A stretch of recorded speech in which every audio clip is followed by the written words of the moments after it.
PM Narendra Modi 6 એપ્રિલે રામનવમીના રોજ તમિલનાડુના રામેશ્વરની મુલાકાતે છે. અહીં તેઓ અરબ સાગર પર બનેલા નવા પમ્બન પુલનું ઉદ્ઘાટન કર્યું. તે એશિયાનો પહેલો vertical lift span railway bridge છે. 2.08 કિલોમીટર લાંબો આ પુલ ભારતના તમિલનાડુ મુખ્ય ભૂમિમાં રામેશ્વર પમ્બન ટાપુને મંડપમ સાથે જોડે છે.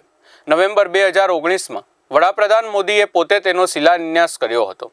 ભવિષ્યને ધ્યાનમાં રાખી અને તેને ડબલ ટ્રેક અને હાઈ સ્પીડ ટ્રેનો માટે ડિઝાઇન કરવામાં આવ્યો છે.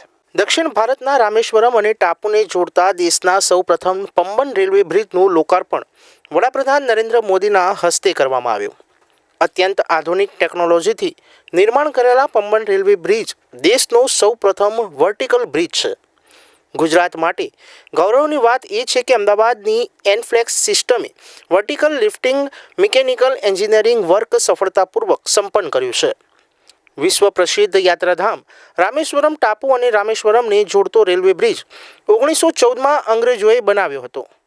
હાલ તે બ્રિજનો ઉપયોગ ભયજનક બની રહ્યો હતો, જેના કારણે દરિયા પર નવો પમ્બન રેલવે બ્રિજ બનાવવાનો કોન્ટ્રાક્ટ રણજીત બિલ્ડકોનને અપાયો હતો. અત્યંત આધુનિક ટેકનોલોજીથી પમ્બન બ્રિજનું નિર્માણ ગુજરાતની સ્વસ્તિક બ્રિજ એન્ડ રોડ કોન્ટ્રાક્ટે કર્યું છે.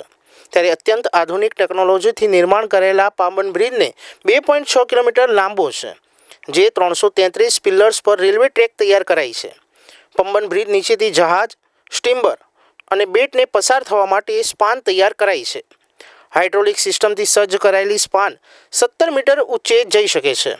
પમ્બન બ્રિજ પરની સ્પાનના કારણે સ્ટીમર કે જહાજ ખૂબ ટૂંકા અંતરમાં દરિયામાંથી પસાર થઈ શકે છે, જેના કારણે સ્ટીમર જહાજને શ્રીલંકા સુધી જવું પડશે નહીં.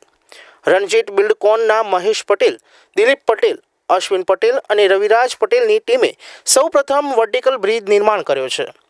વડાપ્રધાન નરેન્દ્ર મોદીએ રામનવમીના શુભ પર્વના દિવસે જ પમ્બન રેલવે બ્રિજનું લોકાર્પણ કર્યું. લોકાર્પણ કાર્યક્રમ ભવ્યતાથી સંપન્ન કરવામાં આવ્યો હતો. ત્યારે લોકાર્પણ કાર્યક્રમ માટે સ્થાનિક તંત્ર અને રેલવે તંત્ર દ્વારા તડામાર તૈયારીઓ કરવામાં આવી હતી. તે પહેલાં નવનિર્મિત બ્રિજ પરથી પ્રતિ કલાક 90 કિલોમીટરની સ્પીડથી ટ્રેન દોડાવી ટ્રાયલ સફળતાપૂર્વક લેવામાં આવી હતી.